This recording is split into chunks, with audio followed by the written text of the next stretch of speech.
के नेतृत्व में निकल रही भारत जोड़ो यात्रा को ऐसी सफलता मिलेगी, इसकी उम्मीद बीजेपी को और कांग्रेस के बाकी विरोधियों को भी नहीं थी। लेकिन कन्याकुमारी से शुरू हुई ये यात्रा अब दौसा से भी आगे का सफर पूरा कर चुकी है और गर्मी हो, बरसात हो, ठंड, भूख, प्यास, थकान, सारी तकलीफों के बावजूद लोगों का साथ आना ही इस भारत जोड़ो यात्रा की सबसे बड़ी सफलता है। आज इस खास मौके पर राहुल गांधी ने फिर से प्रेस कॉन्फ्रेंस की। आपको बता दूं कि पूरी यात्रा में राहुल गांधी की ये 8वीं प्रेस कॉन्फ्रेंस थी। आज पत्रकारों के सवालों का जवाब देते हुए राहुल गांधी पहले से ज्यादा विश्वास से भरे हुए नजर आए। प्रेस कॉन्फ्रेंस में उनसे कई सवाल राजस्थान कांग्रेस की खटपट पर पूछे गए, जिसके सधे जवाब राहुल गांधी ने दिए। इसके अलावा 2024 की तैयारी, गुजरात में हार, इन सब पर भी सवाल हुए। लेकिन राहुल गांधी ने इनके जवाब देने के साथ साथ मीडिया को भी कई बार आड़े हाथों लिया। उन्होंने अपने जवाबों में बार बार यह कहा कि आप कांग्रेस की जीत को या इस यात्रा को मिल रहे समर्थन को नहीं दिखा रहे हैं, क्योंकि आप पर मालिकों का दबाव है। उन्होंने भरी प्रेस कॉन्फ्रेंस में पत्रकारों पर तंज भी कसा कि मैंने अपने एक साथी से शर्त लगाई थी कि आज चीन के बारे में कोई सवाल नहीं पूछेगा, और यही हो रहा है। चीन के बारे में कोई भी सवाल, कोई भी पत्रकार सवाल नहीं पूछेगा। आइए जरा सुन लेते हैं राहुल की जुबानी। That the press will not ask me a question on China. I said मैं आपसे शर्त लगा लेता हूं कि प्रेस वाले आज सब सवाल पूछेंगे, आगे पीछे दाएं बाएं, यात्रा, सचिन पायलट, अशोक गहलोत, सब पूछेंगे। मगर चाइना के बारे में एक सवाल नहीं पूछा जाएगा। जिन्होंने 2000 स्क्वायर किलोमीटर हिंदुस्तान का उठा लिया, जिन्होंने हिंदुस्तान के 20 जवानों को शहीद किया, जो हमारे जवानों को अरुणाचल प्रदेश में पीट रहे हैं, मैंने कहा हिंदुस्तान की प्रेस मुझसे इनके बारे में एक सवाल नहीं पूछेगी। सच था। Vijay Lakshmi from India News. Vijay Lakshmi, mike दीजिएगा विजय लक्ष्मी जी को। ब्रदर, देश देख रहा है, ये मत सोचिए कि नहीं देख रहा है। राहुल जी, विजय लक्ष्मी इधर। राहुल जी, मैं चाइना पर ही पूछना चाह रही थी। हालांकि इसके बाद 2-3 पत्रकारों ने चीन पर सवाल पूछे, लेकिन राहुल गांधी का तीर निशाने पर लगा, क्योंकि वे जानते हैं कि मीडिया को किस तरह के सवाल पूछने के लिए तैयार किया गया है। चीन के मुद्दे पर राहुल गांधी ने साफ कहा कि सरकार को इवेंट की जगह अपनी नीतियों पर विचार करने की जरूरत है। चीन लड़ाई के लिए तैयार है, लेकिन सरकार सचेत नहीं हो रही है। आइए जरा सुन लेते हैं क्या कुछ कह रहे हैं राहुल गांधी। चीन लड़ाई के लिए तैयार है, यानी अगले युद्ध की भविष्यवाणी सुनिए। जो चाइना का थ्रेट है, और मुझे तो वो क्लियर, और मैं इसको अब 2-3 सालों से कह रहा हूं, वो बिल्कुल क्लियर है, और सरकार उसको छुपाने की कोशिश कर रही है, सरकार उसको इग्नोर कर रही है। मगर उस थ्रेट को ना छुपाया जा सकेगा और ना इग्नोर किया जा सकेगा। उनका पूरा प्रिपरेशन चल रहा है। उनका लद्दाख की साइड और अरुणाचल की साइड पूरा ऑफेंसिव प्रिपरेशन चल रहा है। हिंदुस्तान की सरकार सोई हुई है। इस बात को हिंदुस्तान की सरकार सुनना नहीं चाहती है, मगर उनका प्रिपरेशन चल रहा है, और प्रिपरेशन युद्ध का है। प्रिपरेशन कोई इंकर्जन का नहीं है, प्रिपरेशन युद्ध का है।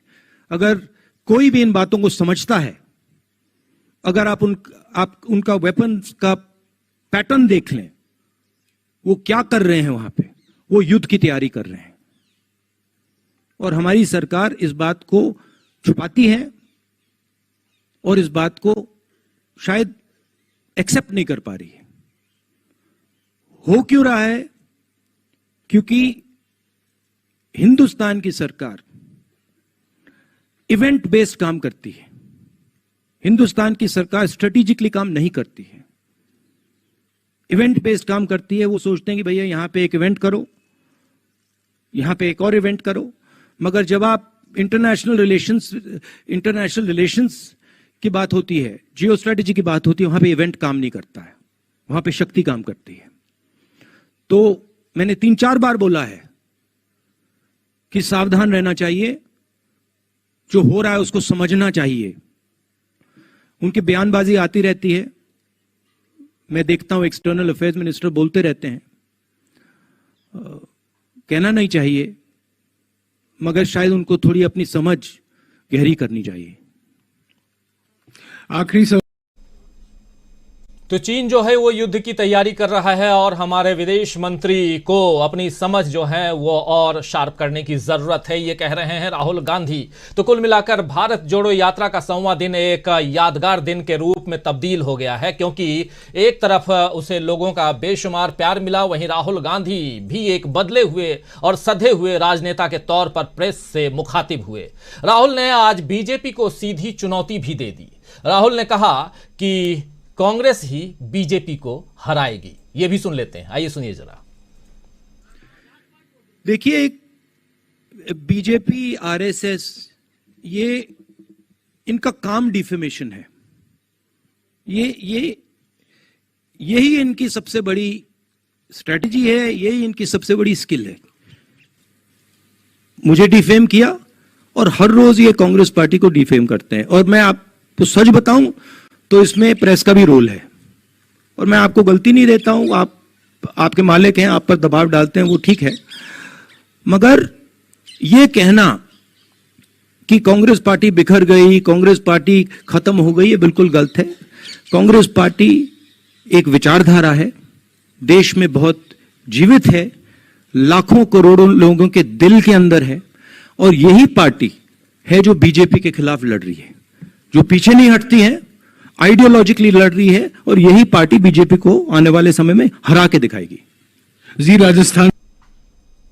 तो सुन रहे थे आप राहुल गांधी को। तो आज दोस्तों आइए न्यूज पॉइंट में चर्चा इसी पर करेंगे कि क्या राहुल गांधी अपने बदले हुए अंदाज से बीजेपी को मात दे पाएंगे, जो कह रहे हैं कि यही पार्टी यानी हम ही हराएंगे बीजेपी को। क्या राहुल गांधी की छवि खराब करने में नाकाम बीजेपी अब बौखला कर कई और रणनीति अपनाएगी? क्या मीडिया पर राहुल गांधी के तंज का कोई असर पड़ेगा? क्या पत्रकार भारत जोड़ो यात्रा की खबरें दिखाने को मजबूर होंगे? ये तो छोटे सवाल हैं, लेकिन बड़े सवाल ये कि राहुल गांधी जो कह रहे हैं डरो मत, क्या वो साकार हो रहा है उनका ये नारा? इस पे भी चर्चा करेंगे। आइए, बहुत सारी और सबसे बड़ी बात कि राहुल गांधी की ये भविष्यवाणियां, एक नहीं कई भविष्यवाणियां कहां सटीक बैठने वाली है। कुछ डरावनी भविष्यवाणियां भी हैं, जिसमें चीन को लेकर जो अपनी बात कर रहे हैं। ये सब बातें हम करें। आइए, हमारे साथ कुछ वरिष्ठ साथी जुड़े हुए हैं, उन सबसे आपका परिचय करवाऊं, आगे बढ़ें, और भी बहुत कुछ इस पिटारे में है। आइए, हमारे साथ इस वक्त 6 वरिष्ठ साथी सीधे जुड़े हुए हैं, और सबसे बड़ी बात कि सीधे जयपुर से राहुल गांधी की प्रेस कॉन्फ्रेंस, और सुबह 6 बजे से लगातार राहुल गांधी के साथ दौसा से आगे की ओर बढ़ते हुए चलते हुए हमारे साथी शकील अख्तर जी जुड़े हुए हैं सीधे जयपुर से हमारे साथ। अभी शायद डिस्कनेक्ट हो गए हैं, लेकिन इनके अलावा देखिए हमारे साथ और 2 साथी हैं। मीनू जैन जी अभी दौसा से थोड़ा पहले राहुल गांधी के साथ पदयात्रा करके लौटी हैं, और उधर मालवा निमाड़ में साथी बने राहुल गांधी की इस पदयात्रा में डॉक्टर प्रकाश हिंदुस्तानी जी, वो भी हमारे साथ जुड़े हुए हैं। तो आप दोनों का स्वागत है। और स्वागत इधर हमारे 3 साथी और भी हैं, प्रशांत टंडन जी, प्रेम कुमार जी और सुनील शुक्ल जी। आप सबका बहुत बहुत स्वागत करता हूं दोस्तों, और साथ में आप तमाम दोस्त साथी शुभचिंतक जो अब तक जुड़ चुके हैं, जो जुड़ने वाले हैं, आप सबको भी तहे दिल से इस्तकबाल करता हूं, स्वागत करता हूं। चर्चा आगे बढ़ाएं।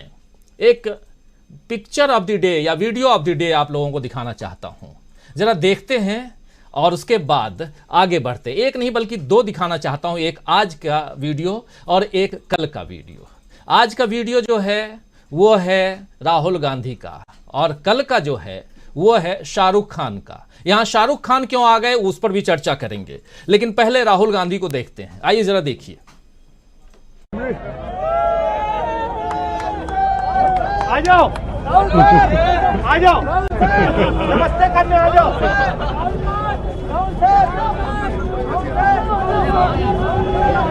जय श्री राम, जय सिया राम। लॉर्ड जय श्री राम।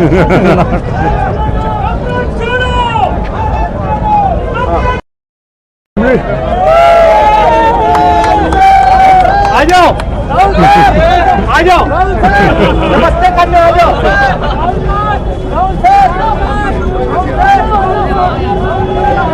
जय सिया राम, जय सिया राम। लॉर्ड जय श्री राम।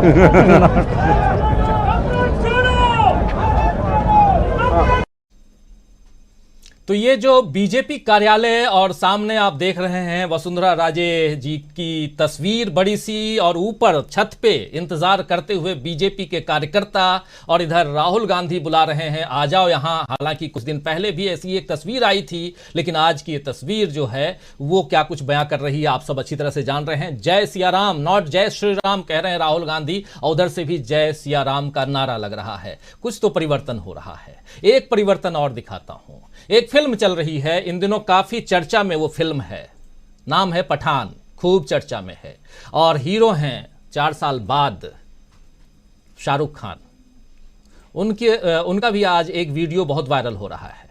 उस वीडियो को देख लेते हैं, फिर चर्चा आगे बढ़ाते हैं। और सीधा आना चाहूंगा सबसे पहले प्रशांत टंडन जी आपके पास, इस वीडियो को देखने के बाद से। और राहुल गांधी के एक नहीं बल्कि 4 वीडियो आप लोगों के सामने हम दिखा चुके हैं, पेश कर चुके हैं। एक अभी अभी जो आप देखे, और 3 उनकी प्रेस कॉन्फ्रेंस की और बातें लेकर के, और आज की यात्रा की और बातें लेकर के हमारे साथ शकील अख्तर जी जुड़ेंगे। उनका वीडियो डिस्कनेक्ट दिख रहा है, लेकिन शाहरुख खान को पहले देखते हैं। और ये जो वीडियो है ये कोलकाता का है, और उसको जरा देख लेते हैं, उस बाइट को देख लेते हैं। सबसे पहले हमारे साथ प्रोफेसर अखिल स्वामी जी जुड़ गए हैं।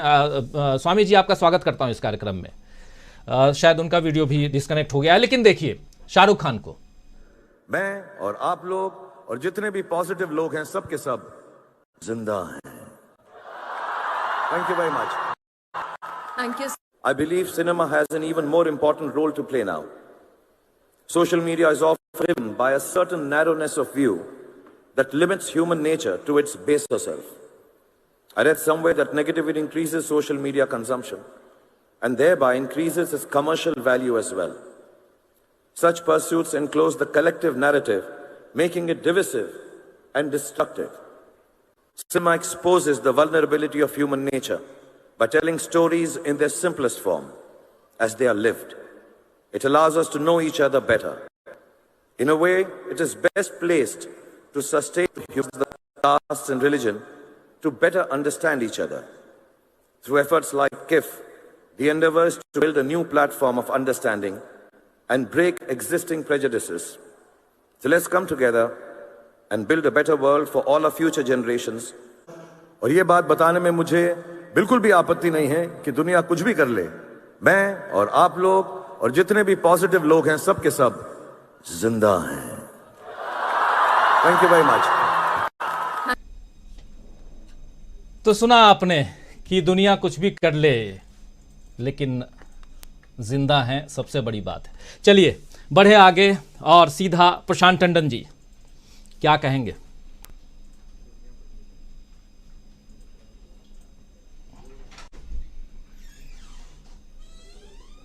प्रशांत जी डिस्कनेक्ट हो गए। प्रोफेसर अखिल स्वामी जी भी डिस्कनेक्टेड हैं शायद। बात बहुत महत्वपूर्ण हो रही है, और प्रशांत जी जब तक कनेक्ट हो, लेकिन प्रेम कुमार जी आपके पास आना चाहता हूं। और राहुल गांधी की भविष्यवाणी, शाहरुख खान की बात भी बहुत महत्वपूर्ण है, और उस पर आएंगे। और मैं चाहता हूं कि प्रशांत जी उस पर अपनी बात रखें, लेकिन राहुल गांधी की जो भविष्यवाणियां हैं, प्रेस कॉन्फ्रेंस, उनका कॉन्फिडेंस क्या कुछ कहता है? प्रेम कुमार जी। जी राजीव जी, बड़ा अच्छा लगा जब राहुल गांधी जी को सुनकर, जब वो प्रेडिक्ट करते हैं कि मीडिया आज क्या पूछने वाला है। बड़े बड़े राजनीतिज्ञ भी इतने दावे के साथ प्रेडिक्ट नहीं कर सकते कि आज सारे सवाल पूछे जाएंगे, लेकिन चीन से जुड़े सवाल नहीं पूछे जाएंगे। तो ये बात सच होना एक मतलब रखता है, इसके अर्थ निकलते हैं। और यूं ही नहीं पूछे जाएंगे। चीन पर जब सवाल पूछे जाएंगे तो वो सवाल निश्चित रूप से सीधे नरेंद्र मोदी जी की ओर मुड़ जाएंगे कि वे क्यों चीन कभी घुसा हुआ था कि घुसा हुआ नहीं था। भाई वो जगह गलवान में जहां हमारी सेना ने शहादत दी, उस जगह हमारी पेट्रोलिंग क्यों नहीं हो रही है, वहां चीन की चौकियां क्यों बन गई हैं। और वो सारी बातचीत के दौर में याद होगा हम लोगों ने स्ट्रैटेजिक पॉइंट्स पर बहुत ऊंचाई पर अपनी पोजीशन को मजबूत कर लिया था। दबाव में आकर के चाइना हमारे साथ बात करने को राजी हुआ और हमसे उस जगह छोड़ने के लिए बाध्य कर दिया गया। हमारे सैनिक स्ट्रैटेजिक पॉइंट से ऊंचाई पर जहां की चाइना को दबाव में ले लिया गया था, वहां से हमारे सैनिक हटा लिए गए और उसके बाद बातचीत तो कमजोर होनी ही थी। आज तक कोई नतीजा नहीं निकला और उस जगह जहां हमारे जवानों ने शहादत दी, चाइना की चौकियां लग रही हैं। वो हमारे घर में आकर के पीट रहे हैं। ये पीट रहे हैं क्यों बोलना जरूरी है? अरे हम नहीं जा रहे हमला करने, बार बार चाइना हमारे हिस्से में आकर के हमारे जवानों पर हमला कर रहा है। और चूंकि दोनों ओर से हथियार नहीं चलाने का एग्रीमेंट हुआ था मनमोहन सिंह जी के समय में, तो हथियार तो नहीं चलते। लेकिन ये एग्रीमेंट कहां हुआ था कि कोई उस समझौते को तोड़ेगा, हमारी सीमा में आकर के एलएसी का उल्लंघन करेगा और हमारे सैनिकों को मारेगा और हम हथियार नहीं चलाएंगे। ये कहां एग्रीमेंट में लिखा हुआ है? लेकिन वो काम वो किया नहीं जा रहा। रिटेलिएट करने की जो क्षमता होनी चाहिए, सेना को जवाब देने के लिए जो सरकार का निर्णय होना चाहिए, वो निर्णय नहीं हो रहा है। सरकार ने सेना के हाथ बांध रखे हैं। इस महीने में राहुल गांधी ये कह रहे हैं कि हमारे सैनिकों को पीटा जा रहा है। जब हमारे सैनिक जवाब ही नहीं देंगे, ऐसा तो है नहीं कि वो आकर के हमला करें और हम बंदूक न चलाएंगे। ऐसा किस समझौते में लिखा हुआ है? ये इस महीने में देखें तो हमें पीटा जा रहा है। लेकिन इस चीज को आज पूरे मुख्य धारा की मीडिया इस रूप में पेश कर रही है कि राहुल गांधी सेना का अपमान कर रहे हैं। क्या सच बोलना सेना का अपमान है? क्या सच छिपाना सेना का अपमान है? क्या हमारे सैनिक की शहादत पर चुप्पी ये सेना का अपमान नहीं है? क्या ये बोलना कि हमारे देश में न कोई न घुसा हुआ है, न कोई मरा, न कोई घायल हुआ है, ये सेना का अपमान नहीं है क्या?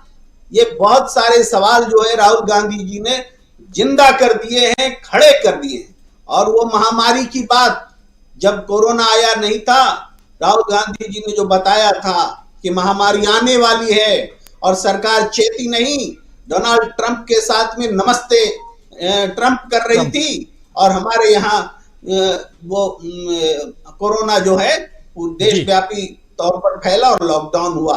और आज युद्ध की भविष्यवाणी कर रहे हैं राहुल गांधी। ये ज्योतिषी वाली भविष्यवाणी नहीं है, स्ट्रैटेजिक जो पॉइंट्स हैं, जो ये चेतावनी है बिल्कुल। और जो जिस तरीके उसका पैटर्न बता रहे हैं कि वो पैटर्न बता रहे, भारत की घेराबंदी हो रही है, वहां उनके हथियार आ रहे हैं, वहां वो हमारे अग्रिम मोर्चों पर आक्रामक तरीके से बढ़ रहे हैं और इस बात को देश से छिपाया जा रहा है। और हम इस बात को अगर बोला जाए तो इससे सेना का अपमान होता है, क्या इससे देश का अपमान होता है? ये आज समझने की बात आ गई है। जी प्रेम कुमार जी और आएंगे आपके पास। हमारे साथ जुड़ गए सीधे जयपुर से शकील अख्तर जी, वरिष्ठ पत्रकार हमारे साथ ही। शकील भाई आपका स्वागत करता हूं। हमारे साथ इधर दो साथी और जुड़े हुए हैं, प्रशांत टंडन जी जुड़े हुए हैं, उनके पास आया था लेकिन उनका वीडियो डिस्कनेक्ट हो गया था। और प्रोफेसर अखिल स्वामी जी हमारे साथ जुड़े हुए हैं। आप सबका एक बार फिर से स्वागत करता हूं और सीधे आना चाहता हूं शकील भाई आपके पास। और चूंकि आप उस प्रेस कॉन्फ्रेंस में थे, न सिर्फ प्रेस कॉन्फ्रेंस में थे बल्कि सुबह से आप लगातार राहुल गांधी की इस पदयात्रा में भी थे और वहां से आप लोग फिर दौसा से आगे बढ़ने के बाद आप लोग आए यहाँ जयपुर, और जयपुर में कार्यक्रम, रात को भी शायद जयपुर में कार्यक्रम है, लेकिन उससे पहले और आपको वापस भी दिल्ली आना है। क्या कुछ रहा राहुल गांधी का ये कॉन्फिडेंस, क्या कुछ कहता है? और राहुल गांधी इससे इतर जो कुछ कह रहे थे प्रेस कॉन्फ्रेंस में, वो सारी बातें, तमाम बातें हम लोगों ने देखी, सुनी और उसके कुछ अंश सुनाए भी। और दो महत्वपूर्ण बातें, एक तो ये कि गुपचुप तरीके से चाइना जो है वो युद्ध की तैयारी कर रहा है भारत के साथ, उसमें भी दो पार्ट, एक लद्दाख का पार्ट और दूसरा अरुणाचल का पार्ट। और दूसरी बात ये कि बीजेपी को अगर कोई पार्टी हराएगी तो वो कांग्रेस। ये जो भविष्यवाणियां हैं और ये जो कॉन्फिडेंस है, ये क्या कुछ कहता है राहुल गांधी का? क्योंकि बहुत नजदीक से आप देख रहे हैं, वही हैं, वो बताइए जरा। आवाज नहीं आ रही है शकील भाई की। राहुल की प्रेस कॉन्फ्रेंस थी आज जयपुर।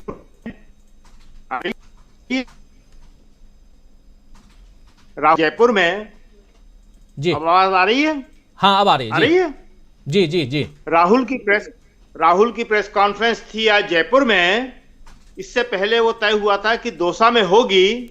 आज दौसा में ही राहुल की पदयात्रा थी और सुबह से उन्होंने 6 बजे चलना शुरू किया था और पूरे 23 किलोमीटर उन्होंने 12:30 बजे तक पूरे कर लिए थे, बिना रुके। बीच में एक आध जगह लोगों ने, कार्यकर्ताओं ने रोका तो वहां रुके और वहां से 12:30 बजे अपनी पदयात्रा खत्म करके वो जयपुर आ गए थे। जयपुर में 4 बजे प्रेस कॉन्फ्रेंस थी उनकी।